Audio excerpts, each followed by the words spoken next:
So after some technical difficulties, we have made it through. We moved to mic channel number 3, and we're back in action. So welcome to The Long Game is what I am producing, the entrepreneurial podcast. I have my cousin and longtime homie, friend, brother, Matt here. What's the name of your podcast, sir? So it's called Burn Your Boats. Burn Your Boats. Burn Your Boats. Give me the background. So it's an expression. I don't know when it made it into like today's world, but it's based on the idea that there was this guy who came over with a crew exploring new land, and they landed, and it was cold, and it was like super harsh winter, and everyone essentially was They burned the boats. They were like, man, to stay warm. And that it was right. You would think, but they were like, fuck this. This isn't worth it. Like, let's go back home. And the captain of the crew was like, no, burn the boats. Burn the boats. Like, we're taking away our safety net and the thing that we think that we can lean back on, so that way we can focus on move forward. Exactly. Like, there's one direction we're going. And so that's kind of the way that the show that I'm producing and hosting is going. It kind of started with a focus similar to yours on business owners and entrepreneurs. And really what I wanted to start with was what are like kind of like the origin stories of everybody. So what risks did you see like were in your head when you made this transition from working for somebody else to working for yourself? Mm-hmm. Right. And because we create these narratives in our mind that either I'm not good enough or these problems are going to be too massive, I'm not going to be able to overcome this, and these are the fears.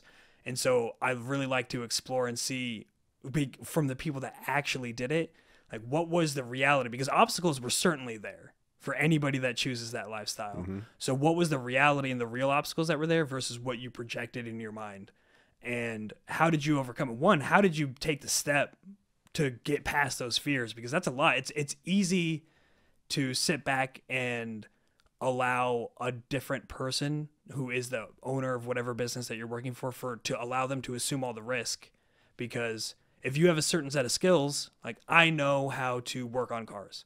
So if I am working on cars and I work for a private small dealership like I actually did here in Omaha before I joined the Army, if they went under, then that's not really a huge risk to me because I can just take my skill set and just walk somewhere else. But for him, I mean, this is talking about millions and millions of dollars that are put into this business to keep it up and running, to make payroll, to keep the lights on. I think that's a whole discussion too about worker mentality when it comes to what a manager owner is worth. Yeah. In assuming the risk, it's not just about what they do or don't do. The servicemen always produce the majority of the work in a service-based business, but at the end of the day, without the management, there's no clientele, there's no this, that, so that's a big discussion too. But to jump back real quick, so this is episode 0006 for The Long Game. What number am I in your I believe number it set? Is or do you have 14. official numbers? So no, I actually just went through and numbered because I was going through, the final production, editing and everything. And I was like, I need to number these. And because I was going back through and I was like, wait, what order did I do this in again?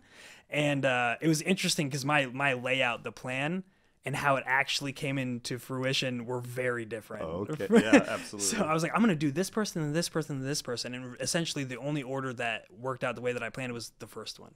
Right. From there, everyone got all mixed up. And so I went back through, and thank God for technology. It gave me the dates of when I did it. And it was like, oh, okay, this was March 13th. Yes, this is March absolutely. 17th. And I was like, oh, thank God, I can actually number these accurately.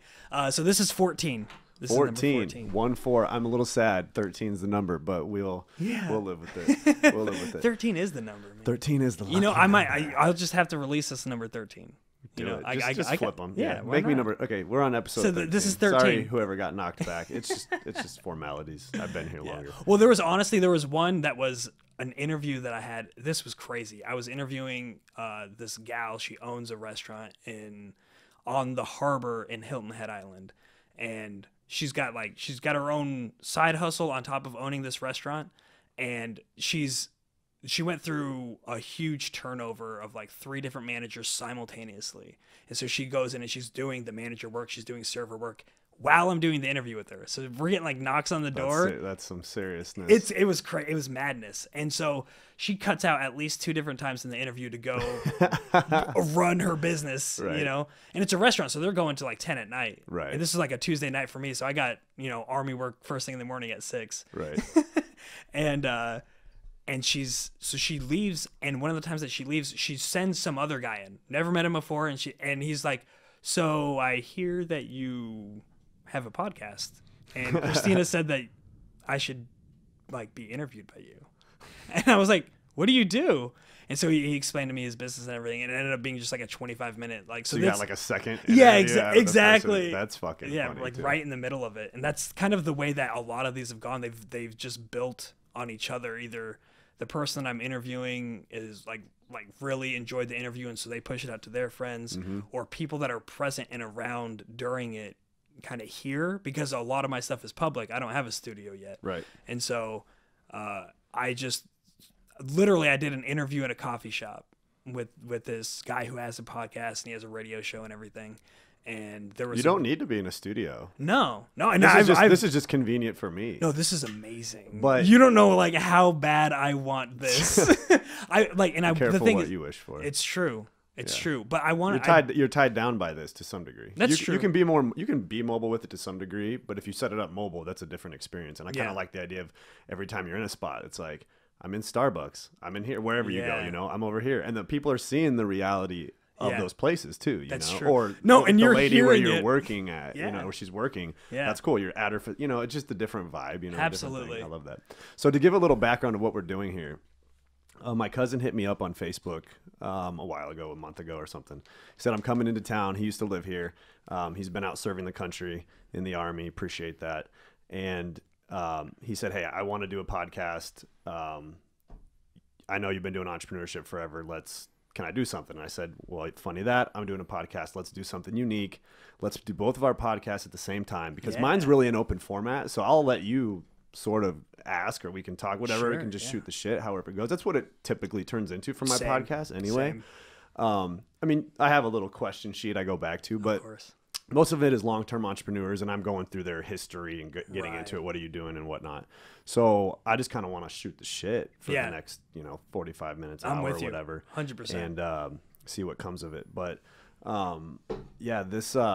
so we're doing both at once. I'm going to produce this out here, and then we're both going to distribute it as the exact same episode, but 2 episodes in one. And I think that's fun and cool, and that's what we're going to do. So yeah, I love it. So yeah, you said, like my normal questions, I jump in. I'm just like, so what made you take the leap? What got you so interested in it? Why did you start? I mean, mine was definitely my dad, just that's all he did. Right. And that's all he promoted. So my entire life, I had one job, but I was never destined to work for anybody specifically. I work for a lot of people by way of my own business. You have to provide some service. You will have customers. You will work for them. No, and that's another misconception. There's 2 big misconceptions that I feel that people have about entrepreneurs is that they get to write their own schedule, which is true to a certain extent, because you do have people you work for. Right. Yeah. Because you have to supply value. You have to provide value to your customers, to your consumers. And so if you're completely writing your own schedule without consideration for your consumer base, like you're not going to keep your consumers. They want somebody who's consistent, who's actually there providing them with that value and that they can count on. For sure. And so I've seen that with people in the military. They're like, I'm getting out, I'm gonna retire. I'm gonna be an entrepreneur. I'm gonna do whatever I want, whenever I want. And I'm like, well, have you ever heard of the E-Myth? What it's is the that? Entrepreneurial Myth. It's a long-standing book that's talked about that exactly. I haven't read it. I read like the synopsis. One of my buddies mentions it all the time. Sure. But it's that you get out of business assuming that you're going to get more time and more money and more whatever through entrepreneurship. But the reality of it is that you end up with less actual time, because now you're covering. I mean, people don't realize as an employee, you show up, you provide your one service, your one skill. Exactly. You go home and you shut off typically at 4 or 5 p.m. or whatever it is, and you're done. You don't have to. No, most people aren't on call. Most people aren't. So at 4 p.m. they're done. See you later. The rest of the time is my life. When you're an entrepreneur and that fucking email comes in, I mean, I accidentally was messaging him a message for one of my guys out here, and I said, I was bitching about something. I got to see a little bit of behind the veil, like the struggles that happen for entrepreneurs, and I was like, "Yep, I get that." I'm complaining about something not going right, and it wasn't any client's fault or anybody's fault on my team. It was actually the system that we use. Yep. There was some hiccup. It didn't invoice correctly, whatever it was. So, it's just funny that popped up. We were about to have this podcast about entrepreneurship, and perfect. I'm like fucking messaging. No, there was an expression that I heard that I feel is entirely true, and I think so. It goes. I work 100 hours a week for myself so that I don't have to work 40 hours a week for somebody else. Yes. And that seems to be pretty consistently true for anybody that is successfully doing their entrepreneur, lifestyle. And you can get to the point when you start outsourcing, and I know that's hard for a lot of people. There's a sense of control that you have, especially when you're starting something and it's branded and your name's on it. And you're like, at what point am I comfortable with, adding these other entities in to alleviate some of the stuff that I have to do? Well, it's extra difficult when you have to do it from a creative standpoint. Yes. Like for what we do here at G13, and a lot of it's so creative based, and all of that piece, it's like the creative direction is everything for what we do in branding and the marketing stuff and the website builds. So, there's always the point of diminishing return when you are too creative, but to hand it off and be able to do that, that's always the toughest part. And it's not so much that we're waiting on something to come back and, what's it going to be? Right. It's that you are losing the time if the person isn't delivering. It's not even about what they deliver. It's that I waited 24, 48, 72 hours for a first draft that maybe is terrible or whatever. And typically it comes from not understanding what we want, but it's super difficult to find consistent outsourced freelance work that can fully jive. Because and it's fair. As people graduate and move up through the ranks, we hire plenty of juniors, designers, and developers, but that always becomes a constant struggle. It'd be a lot easier for me to be like, "Oh, you're gonna pour some concrete for me? Yeah, please." And then if have you been doing it for 10 years? There's a good chance you know how to pour concrete. Exactly. But you don't know about on the international scene with the development stuff. And you can vet them as good as you can. We've done so many interviews where people are clearly like, it's two people in the interview at whatever level it is. We can hear like typing and talking, but they're talking about something else, but typing out other like, it's just, there's been so many funny things that it's like always questionable. So the outsourcing thing is very real, especially in a space where you have to be creative. And time is always the killer. No, and that's it. And that was the thing that stands out to me. And I think it is unquestionably the most valuable resource that any human has, no matter what you're doing. It's the only actual one that you own. It is. Well, and it's the only one that's non-renewable. Like you can get, any good entrepreneur, I swear, has climbed up the ranks and has fallen flat on their face and maybe not gone dead broke, but has had a venture that just didn't work, and failed. And then serial entrepreneurs for sure. Yeah. There's guys who've definitely made a business, that business, didn't stray very far, because it's about risk, right? Absolutely. How much risk are you taking? And that's always the big gamble. Entrepreneurs are just really fucking gamble addicts at the end of the day. Like, but but it's something that we can control. Mm-hmm. I'm gambling on my life and what I can, and I feel wholly in control of what I'm doing with it. And there's a weird balance, right? That I feel that I don't have an answer for. I don't think there is one answer for it, but because one of my, internally, one of the things that I'm really good at is like persistence and continuing to work at something. And I think that that's required whenever you're diving into something new. It's like, you got to be all in, and all of your efforts got to go to that. And if you're not doing that, you can't expect big returns. But at the same time, it's like, at what point do I acknowledge that this isn't working? Right. So persistence is huge, but you're walking a tightrope. Like, am I driving myself into the dirt for a brand or for a business that just it's not going to work. It's not the right time. It's not the right location. And so it's like, I like to tell people, like, keep digging in and keep working hard. But at some point, and you can't say, like, at this point, you've gone too far. So that's where the startup collaborative that I work with here in Omaha comes into play. They, particularly for tech-based companies or companies that are trying to find a solution to a new problem, is that the number one reason for failure in a business isn't people's persistence, it is no product market fit. And so whether it's wrong location, you know, we work with or I shouldn't say work with, but connected with this large vape store chain here around the Midwest. And they were prospecting a building of another guy that I know, and they asked me to come along. And instantly he came in and said, nope, this location sucks. And this would lose badly for a number of reasons. And I'll tell you why. 1, 2, 3, 4, and goes down the list, because this dude has 120 stores. So done it a couple of times. This is what I come sit outside of these stores for 2 to 3 days at a time, watch the foot traffic, look at the people, watch the neighborhood. He's like, this ain't some shit you go fucking just find some numbers off Google and think you put a spreadsheet together and know that you're going to know how the people react. Now, he had to learn some of those. He took some lumps, I'm sure, you know, in letting some people do some things in some areas that he may have bet against himself. He's so sure now that sometimes he puts in guarantees for the store itself that it's going to make money because he's so certain about it, you know. So, or he'll buy the store from you. Yeah. If it's not making money, because maybe you're not doing it. You know, I mean, that's how certain he is, right? So it's not always about the persistence too, as much as it is there a market? Because we've all seen a bunch of shitheads who have made a huge killing on a number of things that you look and you go, God, that dude had to have brought that up overnight because that problem just arose. It's not like he was aware of it 4 years ago and has been building the solution for it since, you know? So the product market fit thing is everything. And that's where the Startup Collab runs this, like, I don't know, 15-step process, everything from market research to questionnaires out to those companies. It's very real. That's amazing. And they offer you capital after you get through a certain phase. They'll give you money. And is it like a loan? Or? It's an equity investment. Okay. But we're so also they're taking part of your. They want part, but they have a lot of connections, and they have a lot of venture capitalists and other groups. I mean, this is like it's for techs kind of specifically. Okay. They're not opposed to other brands and services, but the majority of what they serve right now is pretty much a lot of apps and other stuff happening. But what they do is they then if you give them a percentage, now they're much more vested in getting you capital. So they're working with like First National, Cox Communications. These people do big donations to help fund the whole thing. It's a nonprofit, but they are trying to make a successful tech scene out of Omaha and whatever. So it's super cool. I love working with them. Every time I get a ton of people that come to me and say, I got an idea.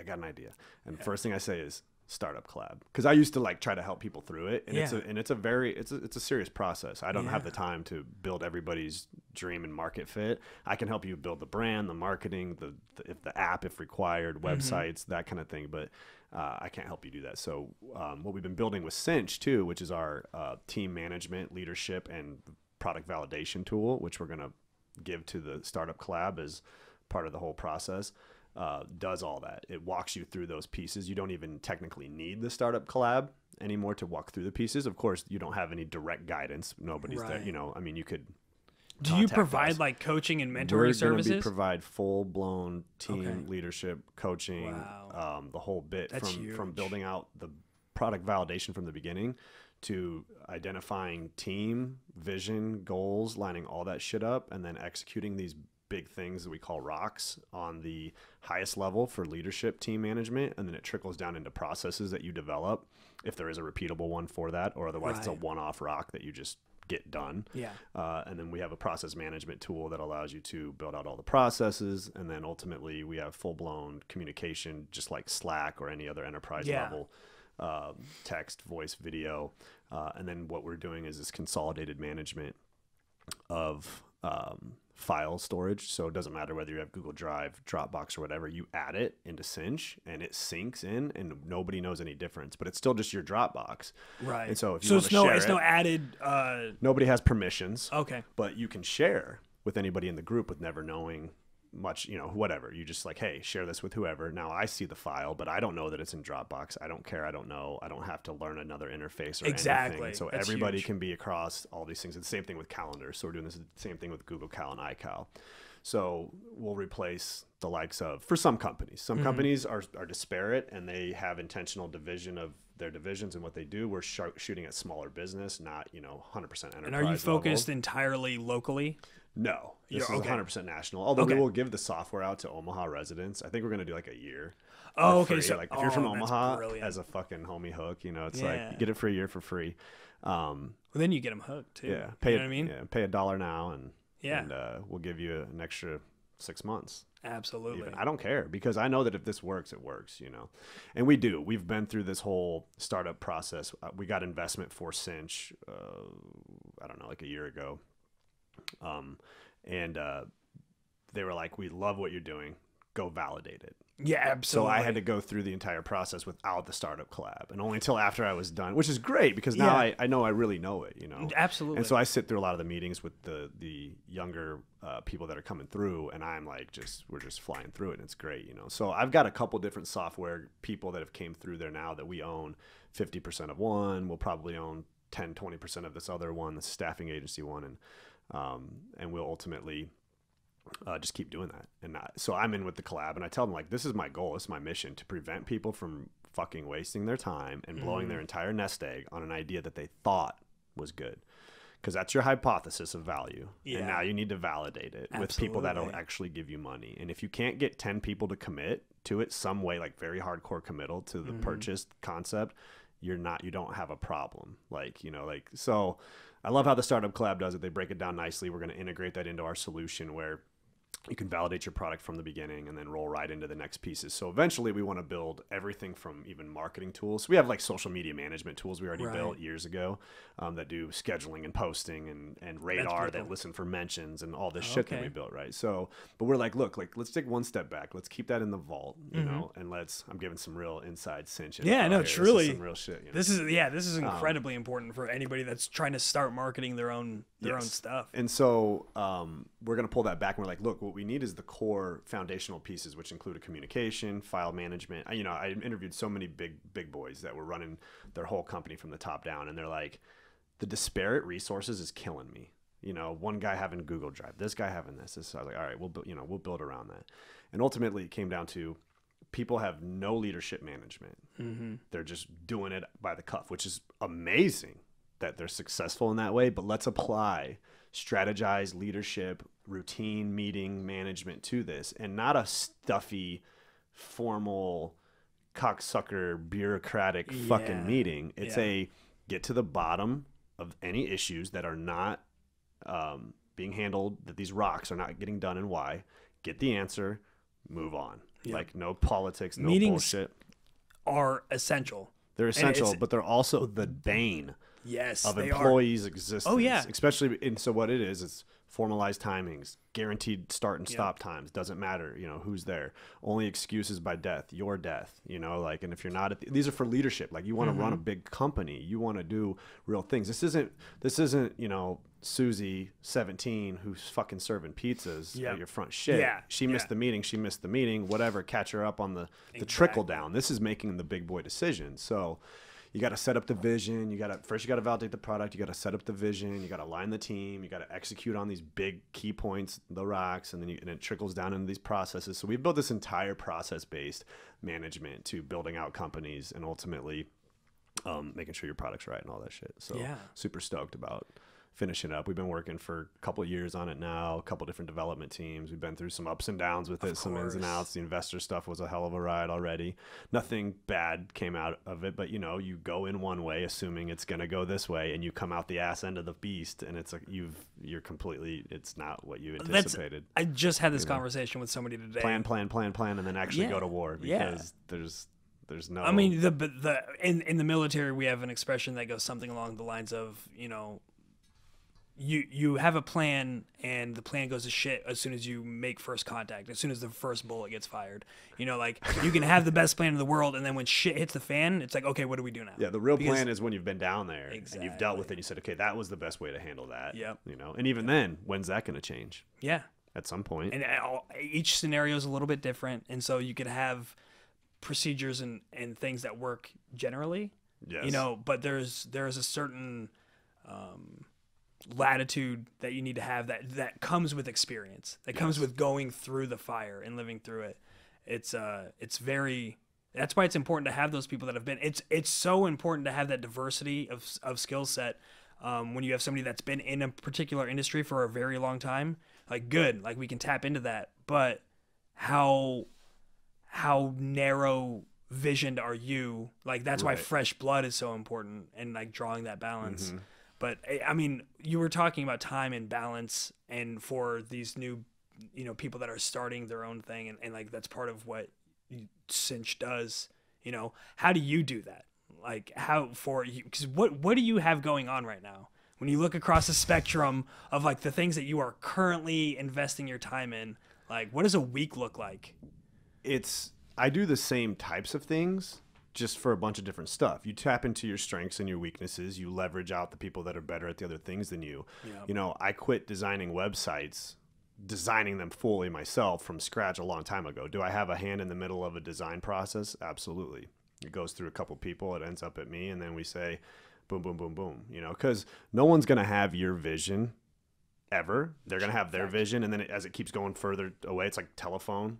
Yeah. Right. You know, so absolutely. And it was funny that you talked about how the general practices can work, the general procedures. So we were talking about that big time. You know, Brian and I here were going over the process management for just designing a website out, you know, and we were talking about how granular do you get in process management before it becomes micromanagement, and or that the latitude that's required isn't there. So you can have a checkoff point that says, you know, design returned by company, but what does that mean? You know, like we don't know yet, you know, so there's a lot of latitude in there for a lot of those things. So you have to be more open to the general proceduring, unless that eliminates the micromanagement. You have to give some level of freedom to the individuals doing the stuff. But for my week, I'm mostly taking a lot of phone calls, writing a lot of emails, and ultimately checking over projects. So it doesn't matter whether we're working with the staffing agency or the nail salon app that we own a part of, or the medical cannabis initiative in Missouri. We're doing the same thing. So that's the marketing part, right? Yeah, so like absolutely. I go into this group and I help them set up the entire concept of the pitch for the medical thing, you know. So we built out the pitch decks. I've done so much financial forecasting for all these stuff. Like now I do the things that the average entrepreneur completely falls in their face at because they're not business minded. Right. So I just do the things that I've been doing so many businesses for years that, you know, my first 3 or 4 businesses were just like from the hip, you know, like just throwing money at it. What were those? People, well, it started out with G13 Studios. It moved to the actual studio. We were doing a label. So that would be the second one. And then we opened a body shop up off 85th and Maple. Called Technique, and we were there for 4 years. The variation, the widespread, you know, how did you bounce? When I was in a lawn service, and I invested into a lawn service. Yeah. So, but I was hands off on the lawn service. But you know, we did some website stuff. But you know, that agreement was written so shitty. There was no agreement. I don't even think it was more like a shit and a handshake, plus maybe some document of like how much money I had given or something, like, you know, because these were my homies. Which, you know, it's always a bad idea. Young money. You got a little money fresh out of high school. You made your $100K like I did, and you think you're gonna do. You know, be careful out there because legal is real. Getting your lawyers to write up real contracts and having somebody to do due diligence to understand the implications of that contract more so than even just the legalities of it. Those two people are imperative to writing out contracts and shit and getting stuff moving correctly. Yeah. So what ended up happening was, you know, I got paid back by lawn service or something, you know, for like 6 years or some shit. That wasn't the goal. And somehow, you know, and eventually it was like, oh, and now you're just cut out of the investment. Like, you don't own a portion of this or anything, so fuck your capital. And that's what you get when you don't write a deal. You know, I was lucky I got what I got. Sure. At the end of the day, I could have got 0. You could have. Right. So I got lawn service for a long time. The funny part was, so one of my other good friends who owned another lawn service, we've been doing his marketing and stuff for a long time, and he and that guy actually merged. So no harm, no foul. Cool. You know, he's been a great client, you know. I don't own a part of that company, but so I used to own a lawn service, part of it, the body shop, the studio, the label, coming out of working with my dad on the marketing, advertising channel stuff from him and straight into G13 Studios, doing, you know, Vernaculus's music, working with Emphatic, working with Screaming for Silence, just all these hardcore rock bands. It's hard rock bands from Omaha.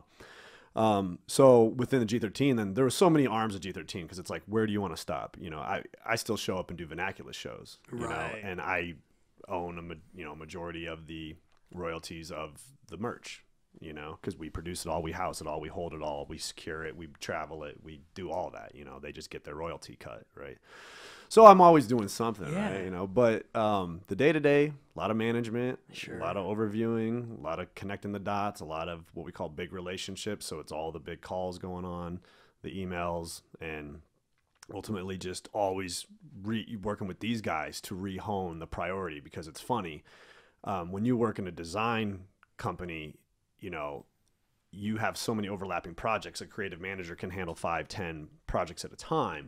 So the priority is easy once you process it correctly, and you can say, okay, this one is this, and all the dependencies are built out. But when you don't have that, you get into a big clusterfuck of trying to bunny hop each project in priority for the moment, rather than being like, okay, this website got this much done, therefore this piece got to go next, you know, versus just being like, okay, what is next? So the biggest problem that most companies have going in, and that this is why people's time is so wasted, because the hard part isn't doing the work, you know, for the average guy who starts his business. He's like, I'm going to go, even with your car experience, like I'm going to go start a mechanic shop, right? That's fine. But what about when you want to teach 12 mechanics? Now, luckily, there's like the software that does the flat rating, right? And does those kind of things. So now it's like, okay, now just follow the book and follow the instructions, because there's an instruction for every car. Why? The car manufacturers, or whoever that was, Chilton's, or whoever builds the book, because I don't know who does like maybe the commercial books or something, but but someone knew that standard operating procedures were required to scale to have multiple mechanics in the shop, because fumble fucking around without a book on some shit, taking off the wrong piece. I remember I did one of these on a different model that's 10 years older, and like, I take this thing off, and they end up taking a bumper off to replace a headlight, which sometimes is required. Sometimes it's not. And so if you spend, and that is a beautiful thing about flat rate, is that for anybody that doesn't know, it's a type of commission that mechanics make that I lived by for many years. If you're a good mechanic, you love what you do with that. Because, and it just depends. It's job to job, you know, because it's like, so an oil change. I would never work for the hour. I'd be like, you flat rate me or fuck off, because I'm going to smash this shit out of the park.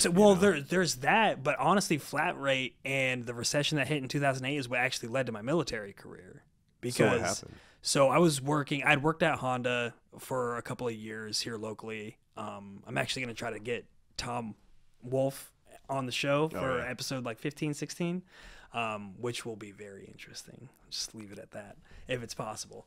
But so I left there and I went to go work with my brother up at Volkswagen.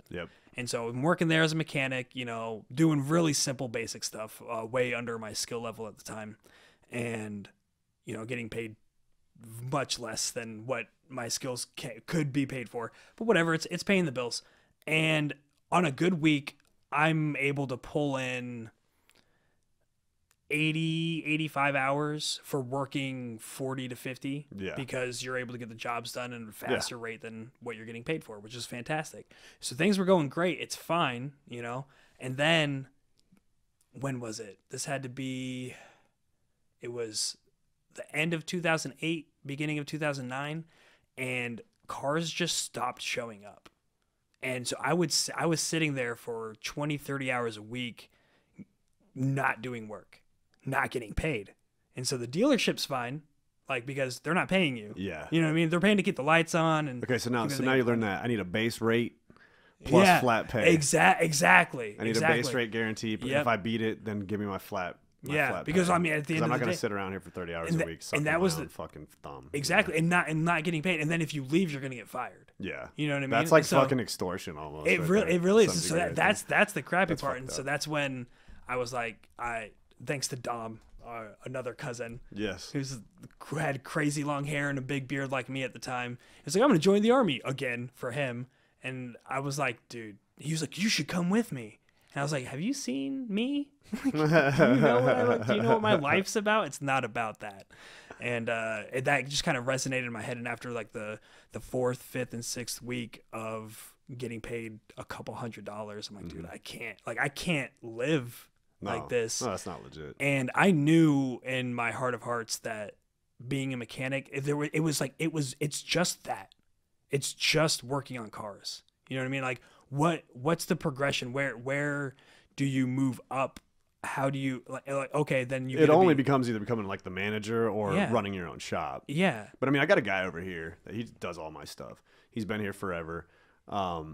He leads a very good life. No, and it's so, not to say so there's room for it, but but there is no like. Well, it's that's when it comes down to person, because I won't disparage anybody. Like if you're the type of person that wants to go to work and you want to work your 40, 50, 60 hours a week, and Friday rolls around and you want to go grab your fishing rods and you want to go hit the lake, and like that's what you want to do, I mean, by all means, but my show and my life isn't geared for you, which is fine. Like I have a target audience, and that's not it. Entrepreneurs. Yeah, exactly. Like the people that have that burning desire inside, that are predisposed to the idea of self-ownership and progression. And I don't think that it needs to that's where the progression for that is. As a mechanic, your next stage is to open up your own shop. Yeah, if you're so inclined. Yeah, absolutely. So it's there. So, but my passion for working on cars, honestly, the only reason I ever went to work on cars was because of Pat. Because of my brother. Right. And he was like, oh, yeah, I like cars. And I was like, I don't know what I'm doing. Like, there's a school over here that teaches you how to do it. Let's go do that. And so all those are important skills and stepping stones. And those are awesome. Well, what a beautiful mistake to make. Yeah. Because the thing that I think about, the way that I think about skills in college and degrees and just your life as an adult in this world is, for me, the degree, I got an associate's degree to learn to work on cars, which I think is just hilarious.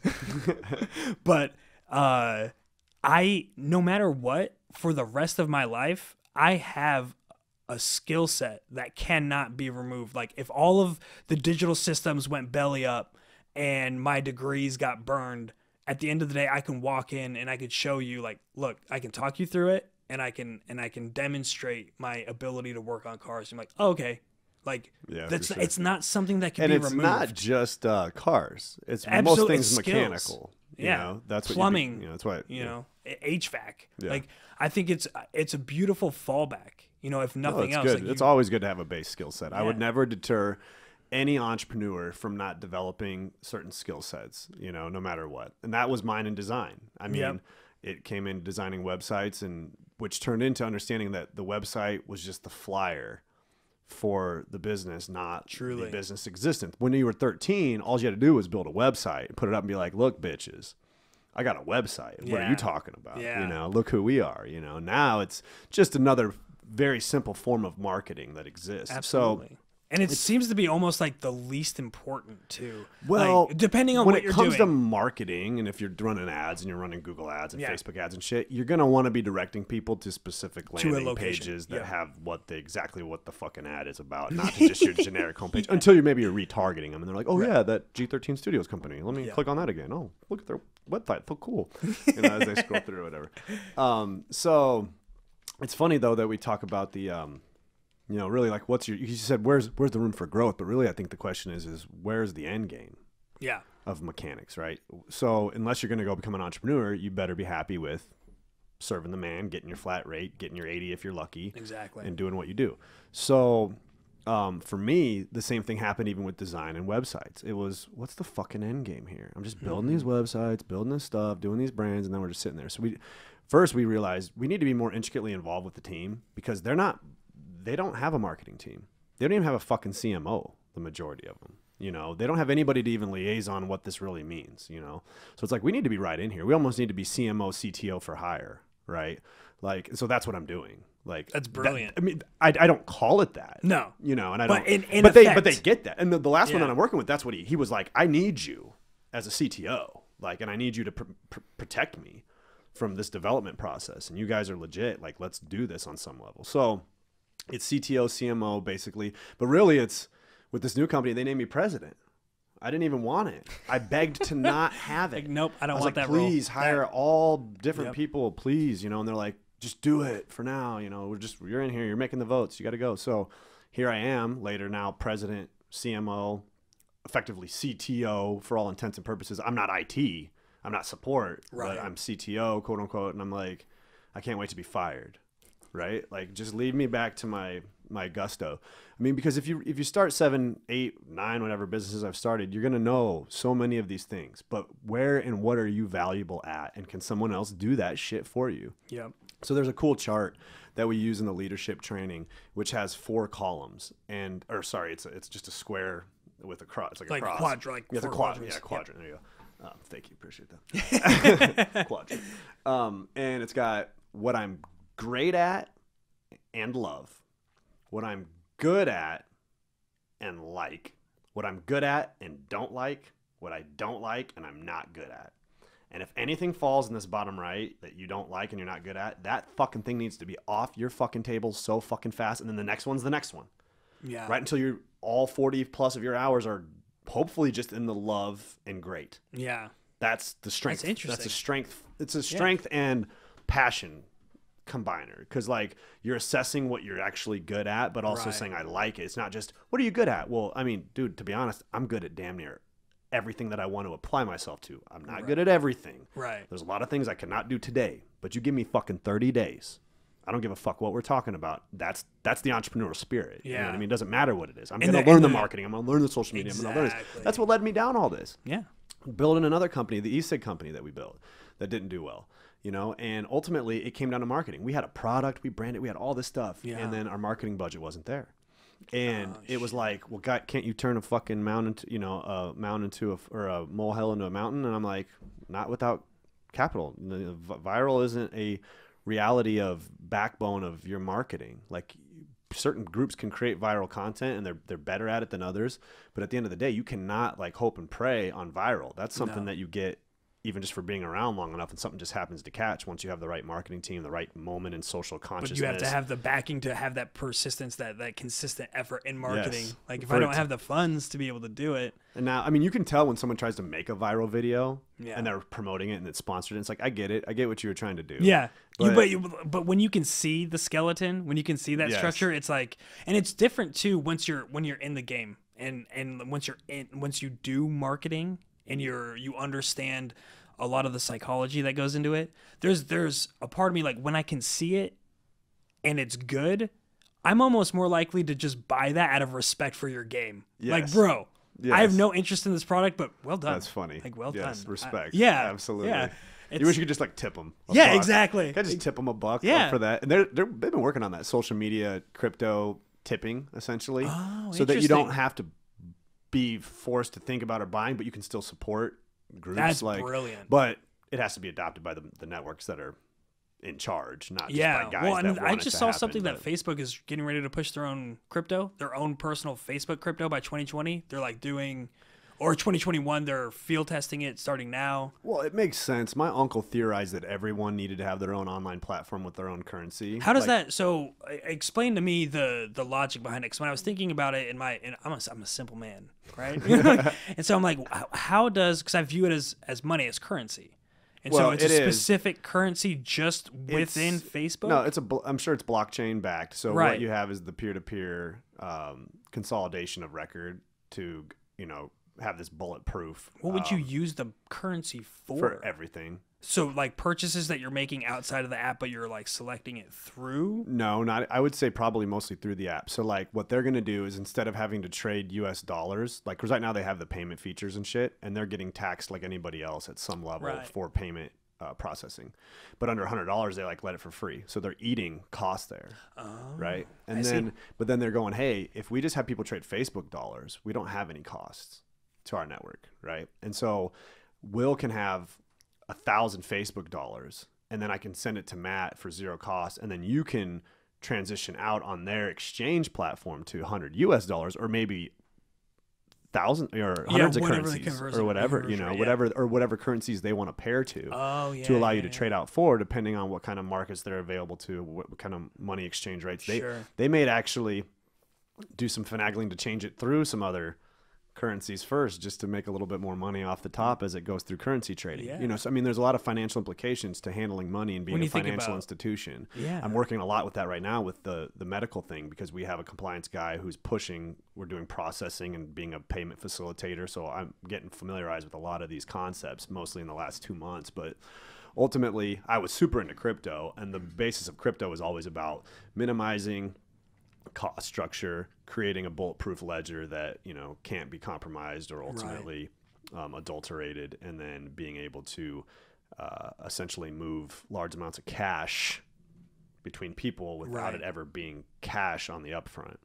One of the biggest obstacles that from the outside, but I'm sure they have many other goals with it too. I haven't even read much about what their goals are. Sure. They're just coming from a generic. Yeah, because right now it just seems like most cryptos are used similar to like gold or any other type of investment. A store of value. Right. Versus like a means of exchange. Bitcoin, yes and no. So like, I mean, probably get fucking killed for this, but drug dealers, no, everybody knows. Drug dealers use Bitcoin. Yeah. A lot of them. Because if Bitcoin can trade for $6,800, then I only have to move $6,800 less dollars per thing in the form of a Bitcoin, and I can move it around the world anonymously, which is slowly becoming not a thing either, as each exchange requires you to divulge who you are and validate because they're a financial institution, and if they want to switch it into US dollars or any real currency, because you can just play with the crypto side and never get it to actual money. The minute you go to real money,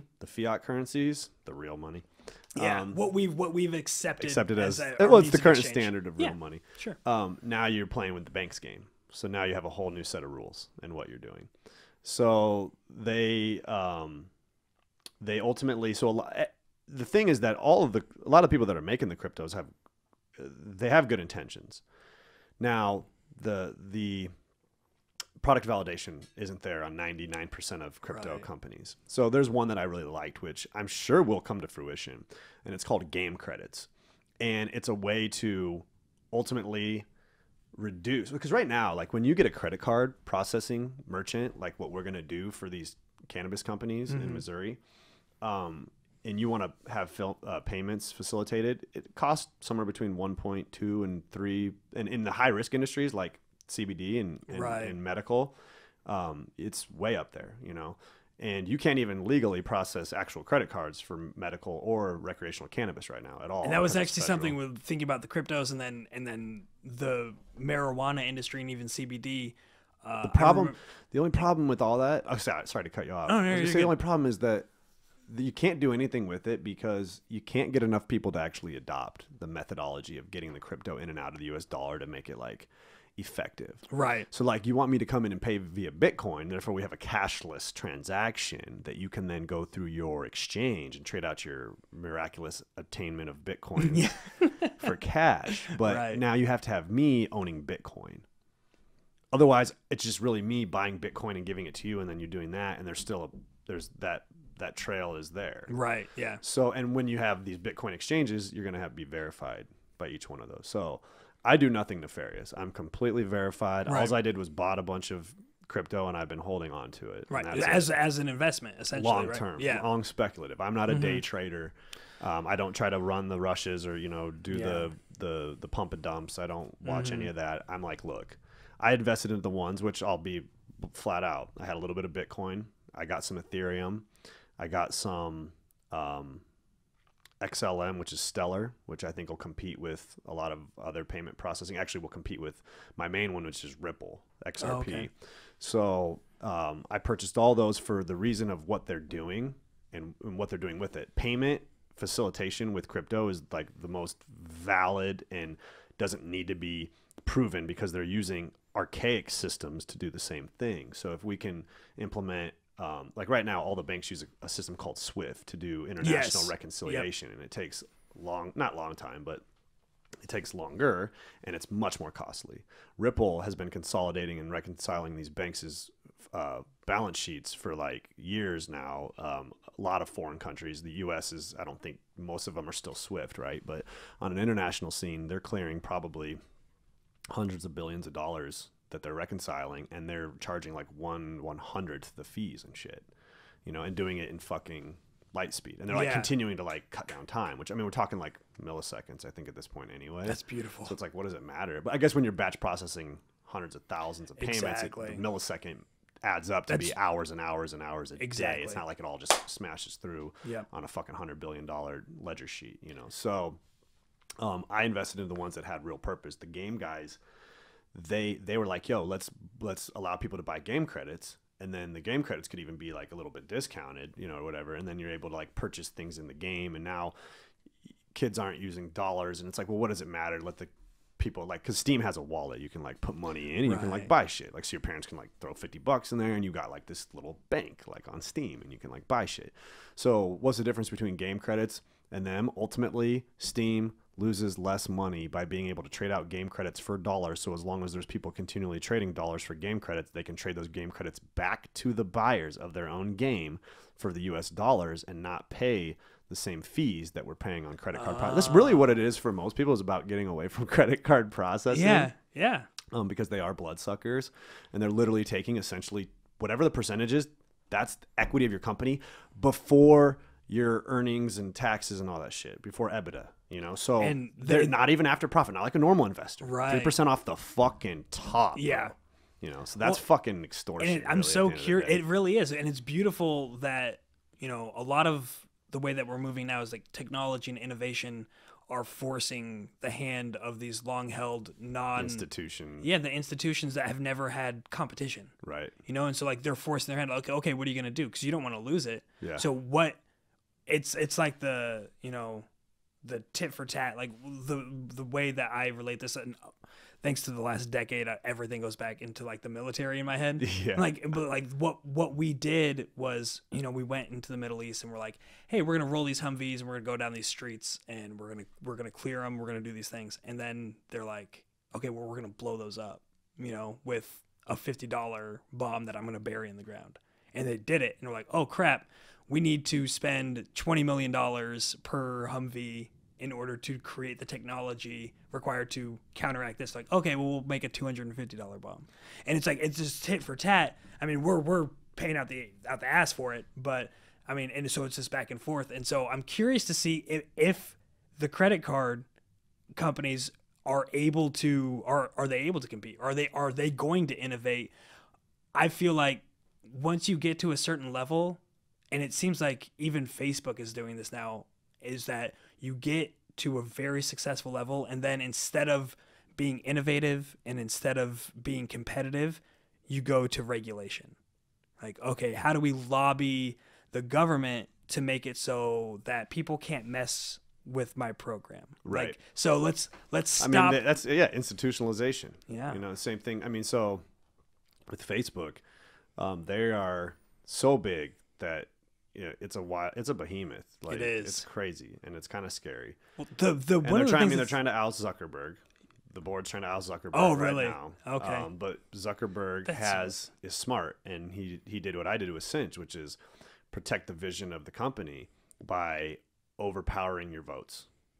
I don't care who takes the money, because I only need a very small piece of a very large pie to be very fat. Yeah. Right. Yes. So it's not about 90% ownership of equity, but Right. it's certainly about 51+% ownership of voting rights, so that you can't kick me off my own board. Yep. And now the board could potentially vote me out of a position, but if I own, because the voting for the company decides the board, and then the board's vote decides this, and depending on how many board seats he has, which is probably only one, but nobody can change the board. Yeah.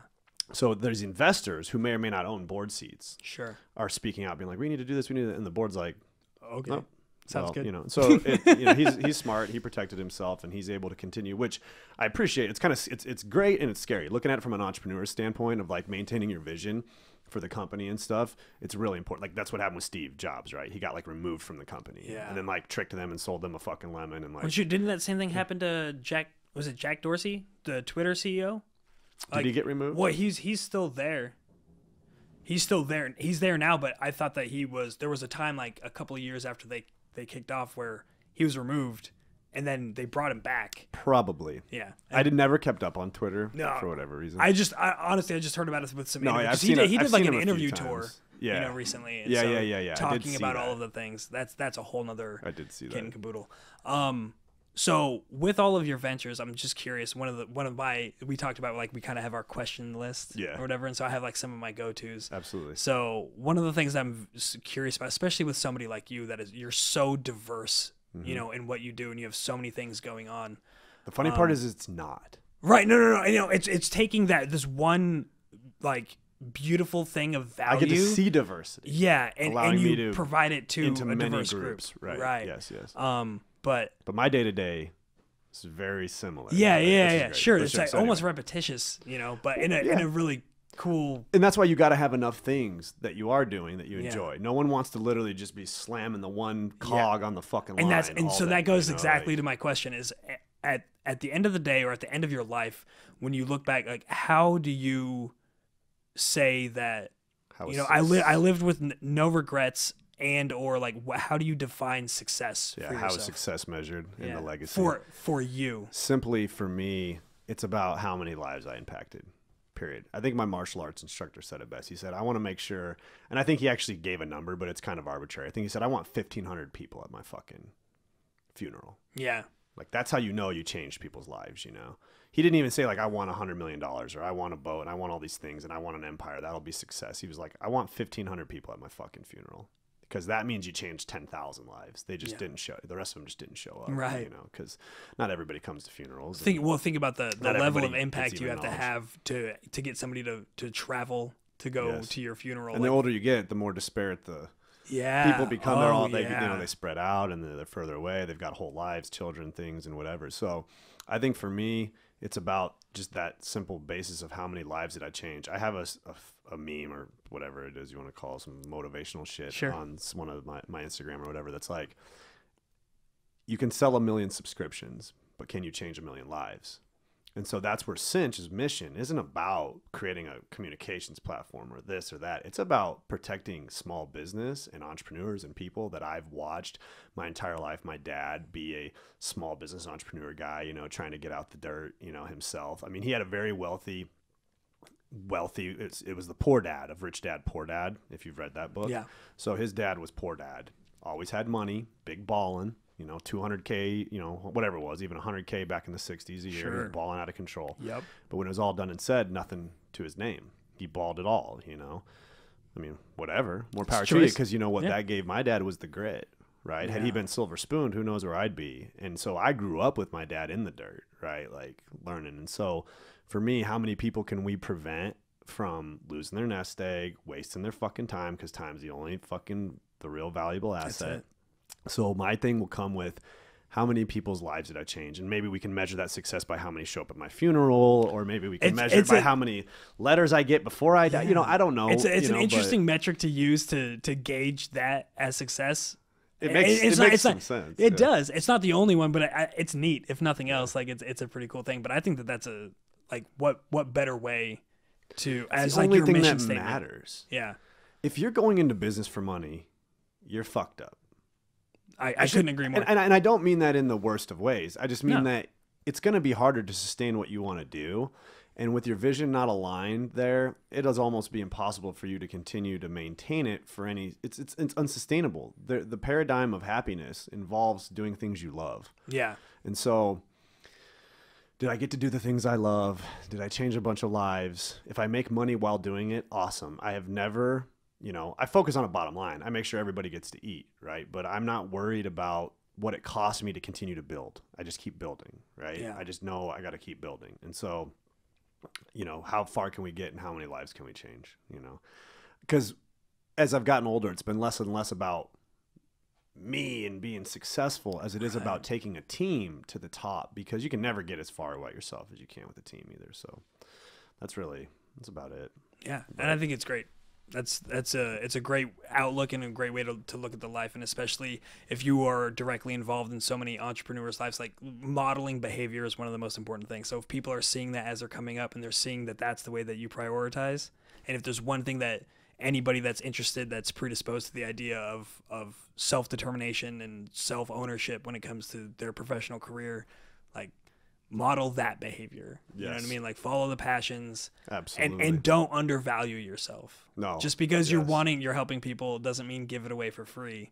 No. Like you're worth what you may have to in the beginning a little bit. You know, we do a lot of free stuff here. Sure. You got to leverage it. You know, it's always a value prop. What's it worth to you? How much does it bring back?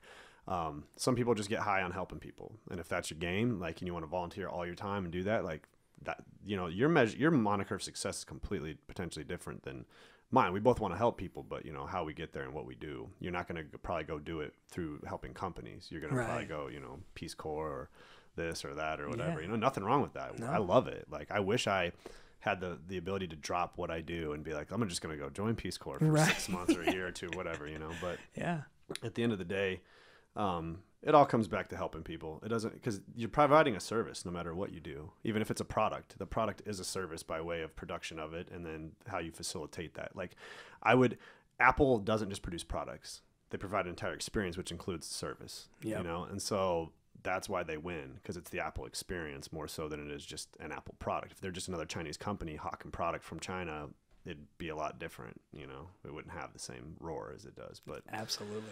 So I had something else I was going to bring up. I know we're coming up close to the end of our hour here. What are we running out of disk space or what? It may happen.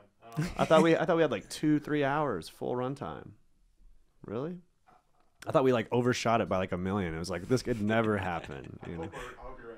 I'm hoping right too. We'll see. If not, we'll just cut it right then, because that's what entrepreneurs do. You take it to the bone. There it is. Any other things? Any other questions that you had specifically, or anything that you want to ask, or is that your closer? No, I mean that's typically how I wrap it up. You know, and what I want to know.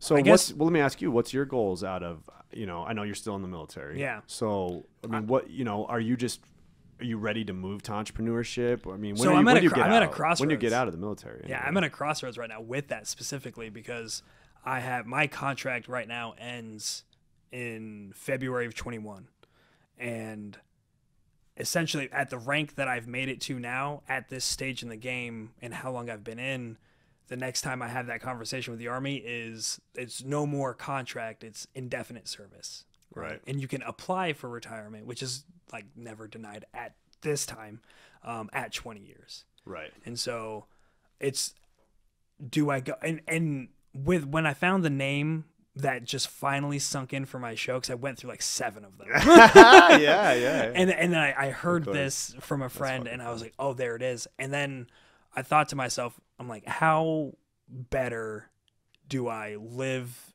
the meaning of my show and the thing that actually drives me, that's my passion, than burning my boat that is the military, you know? Because I have my healthcare is taken care of for me and the kids. I've been promoted on the enlisted side as fast as you humanly are capable of being promoted, and I feel like I've done it.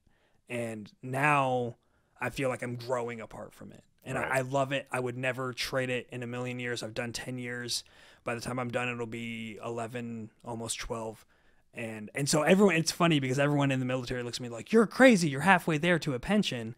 And in my head, I think, what has the Army done to my body so far in the first 10? Right. And what are they going to do in the last 10? And then also, if I could spend 10 years double and tripling down on myself. Yeah, it's not even a question of what can provide more value. Yeah, and just the state of happiness. You know what I mean? Like, yeah, that was a big part of it. Yeah, that's what I say. You know, the happiness is the biggest. That's the part of the myth that I want to always talk about, is making sure that you're happy. That's the fucking it's the quadrant chart, you know. And it's super subjective, and it's completely independent to each individual. Yes. Like, just because I'm choosing this for my happiness doesn't mean it's going to work for you. Like, there are people that work through 20, 30, they decide to stay in for 35, 40 years in the military. I'm like, good for you. Like, I'm happy that you exist and that people like you exist. I feel the same way about kindergarten teachers. Like, I am so happy that humans like you exist. I don't produce this podcast to try to convince everybody on the planet to become an entrepreneur. Fuck no. No. A lot of people are not built for it. No. You would not do well. It would be more stressful. You would not find happiness. And they know that because they're already doing the job. Yeah. If Gary Vee says it best, if you're not like a true bred entrepreneur, a true bred will at some moment understand and have complete disdain for showing up for the man, no matter how great or whatever. Now, that's not to say, I've had a couple interviews with some younger guys, and I'm like, hey, go work for somebody else. Yeah. you're not ready to be an entrepreneur. You don't have the capital. You don't have the skill set. You don't have this. Go become a number 6, 7. I mean, if you can just weasel your way in and then figure some stuff out. I said, learn on their dime. You know, I had to learn on all my dime. Yeah. And while did it make me tougher or this or that? I don't fucking know. But what it did do for sure was make me fucking poorer for a point of time. You know, for a point of time. Yeah, you know? yeah. And then, well, that's the thing when we were talking about resources and what's renewable and what's not, and like you can go up and down the financial ladder, and it's mobile. And money will make you think that you can fix problems with money. And I never thought there was nothing like I see a lot of rich business guys, investors. They just assume they can do any business because they did a business and now they have money. Right. And it's like, no, I mean, there's different ins and outs, and there is basic concepts of running businesses that have to be upheld. Sure. But at the end of the day, there's a lot of ins and outs of every service in the different industries. And so money doesn't fix everything. It's an amplifier. Not a fixer, it's completely amoral, and it is solely up to the individual and how they use it. It's like social media. Yeah. Well, it's if like you can't anything, handle, if you can turn anything into good or bad. you can. You know? And if you don't understand it, then you're not gonna do well with it. Because the way that I've always seen it is that it's just a matter of zeros, right? So if I'm making $5,000 a month and I struggle with a $500 problem, like the same thing's gonna happen if I'm making $50,000 a month and I'm gonna have that $5,000 problem. Absolutely. You know, and that's how they come too. I mean, because when you want to make those kind of deals, you're gonna be working at higher expense loads and higher everything. It's just zeros. Yep. So if you don't know how to handle it and manage it now, you know, your average person trips out about $100. Donald Trump trips out about $100 grand. Exactly. You know, he don't ever think about $100. No. He could drop out of his pocket and never even realize. Most of the richest guys can't. If they bend over to pick it up, they lost money. Yeah. They're better off doing the things that make them money. But an interesting aspect, though, is so I've listened to a series of interviews, and I think there's actually a book written about it by Chris Hogan. I'm a huge advocate of Dave Ramsey. I don't know if you're familiar. I think I know who he is. Yeah, he's a financial advisor kind of guy, and he's got his whole program. He's got a TV show. He may. I know he's got a radio show where it does a couple hours. You're like, this motherfucker don't know who Dave Ramsey is. Yeah, bitch, I'm too busy making the money. Yeah. No, and it's good for people at the bottom or that have been financially illiterate. And he just talks about debt elimination. Okay. And then focusing on it. But he's on a network, or he's just got his own podcast. I know I'm sure that it translates into a podcast. He probably has his own. And he's got a radio show that seems pretty nationwide. The fucking name. Yeah, I just can't place the face in my brain. He's got his whole baby step system, but it's really good, and it's really good for getting you to where you like just realizing what money is and what it could do. But the reason I bring him up is he brought him one show. I haven't listened to him in years, but I think the last show I listened to, he was like, listen, I only want millionaires to call me today. I only want the people that are net worth over $1 million to call me. And I'm going to talk to you, and because I want the people who are not there, or people that are struggling with their debt and getting it under control, I want them to hear you and your story. And the stories were so counterintuitive to the way that it's perceived. Perhaps, at least it was perceived by me, and I'm assuming by many people that have never had $1 million, is that these people are. You would think these people are pulling in high 6-figure salaries, if not making millions of dollars a year, and that's how they're millionaires. Like, no, like the first 3 people that called in were making like 125,000, 200,000 maybe a year, and they had cars that were 5-10 years old. They had just made simple investments from the time when they were in their early 20s, and they continued to load into those investments over time. They lived frugally, like they didn't buy houses that were too big for their families. You know what I mean? Yeah. Like everything they did, they made the decision consciously. Oh, so you mean practicality? Exactly. Not being Mike Tyson like, buying a 64-room mansion when you only just you and your pigeons. Yeah, and your tiger. Yeah. You know, no, that it's always about that. You know, that's business. It's about being lean. You know, if you that's the Bezos model. Keep putting it back in the company. Keep investing. Stay consistent. Stay hungry. Yeah. You know what I mean? And I think that's part of it too. And just on the business side, you know, if you can get fat and happy and complacent, and then you start overly outsourcing your stuff, and and it's just about finding those ways to stay hungry. And that's what I'm trying to work on personally, is just making sure, and that's how my show is continually kind of transitioning as I bring on more people and I talk to different people. It's still, there's a huge aspect of it of self-determination and entrepreneurship, but a lot of it is just kind of like the principles and the way that you look at life, and just the ways that entrepreneurs look at life is just, it's really amazing and unique, and I think there's a lot to gain from that. But then there's other people who just like, I really want to look at relationships too. Like, what are, like, a long-term friendship? You've had a good friend for this many years. Like, what did that take? What have you been through, and what forged that friendship? And things to that nature. I just like the whole, we have a frame, we build these narratives in our own minds of like who we are and what we're capable of. And like, oh, well, no one could ever love me, to that point. Some people think that. I'm like, that's ludicrous, like in this day and age, and with the way that we're connected with people and your reach, that's out of this world. And the same thing with business ownership, or even if you're not interested in being an entrepreneur or a business owner, but you don't think that you could ever make management, or you can make that next promotion at your business. Like, where in your narrative have you limited yourself, and you don't even realize it half the time? Like, you're not choosing. It's such a weird thing to me. I don't ever think about that like that, and I'm like, wait, people are thinking like that? Yes. Like, holy shit. It's great. And you'll view obstacles as these permanent things that are there. I had this really funny, stupid story that happened to me that was like a perfect analogy for people in these situations. So I didn't even know what the sprayer was on a sink, like what that's called, that you can use to spray your dish. It's called a sprayer, right? So I looked it up. It's called a side sprayer. And I was like, a side sprayer. Sure, yeah. So I moved into this really shithole, like townhouse in Hinesville, Georgia. Very low quality, but I knew what I was getting into, and I needed cheap rent, right? So I'm living on a budget. And so I'm there, and I'm doing some dishes, day one, and I go to grab the side sprayer, and I have like 3 inches of pull, and I'm like, this is ridiculous. Like, but in my head, I'm like, that's what this place gives me. You know what I mean? Like, I'm in a shithole. They're going to give me 3 inches of hose right now. And so I go through this for like 6 months before I grab it one time, and it just comes loose. And I was like, what?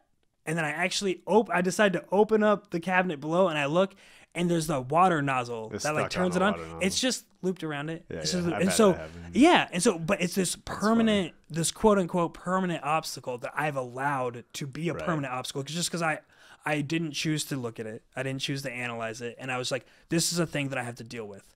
I'm going to find a way to deal with it. I'm going to live through it, and everything's going to be fine. But like, what happens if you actually stop accepting those obstacles in your personal life as like, this is a boulder in the river that's not going anywhere? I wrote about that. It's, I think the best way to put it, and this is how we could wrap it up, is that you got to be willing to tinker. You got to be willing to get under the hood. I've never been afraid, for whatever reason, to just, and maybe that's because I was always on the forefront of it and running my own business. So I was like, well, it's all on me. I don't give a fuck if I mess this up. Like, and I don't make a lot of decisions that aren't reversible without heavy analyzation. But we can do a lot of stuff on the internet world, and marketing is reversible to some degree. You can you can put stuff up, you can remove it. Now, don't put it on Twitter, don't put it on Facebook. Those things are not. But so you got to be willing to tinker. You got to be willing to get under the hood. Because it's funny, I've had that happen with the side sprayer thing. I don't know what house it was at. I can't remember or whatever. But I was like, what the fuck is this jank ass shit? I'm so happy I'm not the only one. They had it actually like installed. I had to like unscrew it. Like whoever put it back in or did something, like installed it. However, it was like truly going through an area where it could never fucking come up, But I was like, what the fuck? No way. There's no way anybody only put this much fucking hose. And that was the difference between your mentality. Even then, I would have went down to Ace and bought a new hose. Yeah, like immediately, and like replaced it. And just that the problem can be fixed with a little bit of attention and your effort. And that's the entrepreneurial mentality. Exactly, willing to tinker. Yeah, the next thing. And I just read an article from Bezos that'll sum that up great too. If anybody wants to check that out, it was about how the best entrepreneurs and the best billionaires and all these people that he knows, they're the ones who are always willing to continue to change and model. And even if they have got a great system, they're willing to listen and switch and do things. It's never the guys who just created the institutionalized type thing and sat on it. Those always die. You can't be married to Toys it. R Us. Yeah. Those guys died because they didn't shift. You know, Blockbuster. Sears, Blockbuster. You got to shift. You got to be willing to tinker. That's the entrepreneurial spirit mentality. And so I wish we had another hour. I know, man. I mean, I think we could talk for another 2. We could probably easily. So we'll have to do this again. Yeah, absolutely. And, so what's your schedule like going out though? You have quite a bit of time away from some direct access to technology. And I'll be out of the loop for 4 months. I'll be back around November this year. And do you plan on coming into Omaha anytime after you actually get back? So I'm kind of hoping that the next time I come to Omaha, I'm coming back to Omaha. Okay. You know, a lot of decisions have to be made. Okay. And it'll be because your contract comes up. Yeah, exactly. Okay. And if that's the case and that's what I choose, I'm probably not coming out again. I may come out one time to scope out some like where I'm going to live. If you do, you want to get it in. Yeah. We'll be absolutely. In worst case scenario, when you get them back for sure, we'll do another one because I want to hear where your podcast is taking you. So like what I mentioned, we had some fucking technical difficulties because I haven't done a podcast in 3 months because one of the last guys got on and he had a big thing going on, and now I'm knee deep in the middle of their stuff and president, CMO, and all this stuff, and so it's like you don't know where the podcast takes you. So I'm curious to figure it out. 'Cause you've already had some shifts in mentality, even starting it and doing it. Well, the place is just the quick little last story. The crazy place that I just got taken was like a local fire that just happened like a mile away from where I lived, and a guy that I met while I was doing another interview hit me up and was like, "Hey, this fire happened and nobody's covering it, and if you want to do." It was almost like an investigative journalist aspect approach. And he was like, if you want to come out here and interview them and we could talk about them, their insurance adjuster is going to be out there. I tried talking to him. That was, to the insurance adjuster? Yeah. And that was, I didn't record. I was like, I'm not recording you. I had everything set up. I was like, I'm not recording you. I'm here to talk to them. But like, I tried to talk to him like a human talks to another human, and it was like worse than talking to a politician. Well, he's scared shitless of like any implication from anything he might say. Well, he saw the mic set up and everything, and he's like, I'm not saying a fucking word. That was exactly it. That's exactly it. But it was just like those type of opportunities I never would have imagined, and that's another thing that like when you start taking action towards any goal. And in your head, you build up this like scenario. Again, it's more narrative. Like we all have an internal narrative that we have, you know, that we use for ourselves that define us. And so in my head, my narrative is like, I'm going to be a podcaster. I'm going to be talking to these people. I want to be able to touch these lives. And it's very rare that things show up the way that you envision it. And just like you had mentioned that earlier, like you went into one of your ventures with a certain idea and you got shat out the other side. It's never the same. It never turns out looking. Who the fuck are you? What are you, Nostradamus of fucking business? Yeah. Shut the fuck up. Yeah. Get in there and show up, do the work, and grind it. It'll all tell itself. Be open. Yeah. Be open to the different possibilities. Got to pivot. Got to change. It's beautiful. That's it. Loved it, man. Thanks, brother. We'll get a couple photos here before let's do it. We'll get the cams all done there. Awesome. So, Burn Your Boats, episode 13. Long Game, episode 6. There it is. Excited to see what comes next. Loving this shit. All right, guys. Appreciate y'all. Love you. Appreciate you if you're listening. If you're not, fuck off.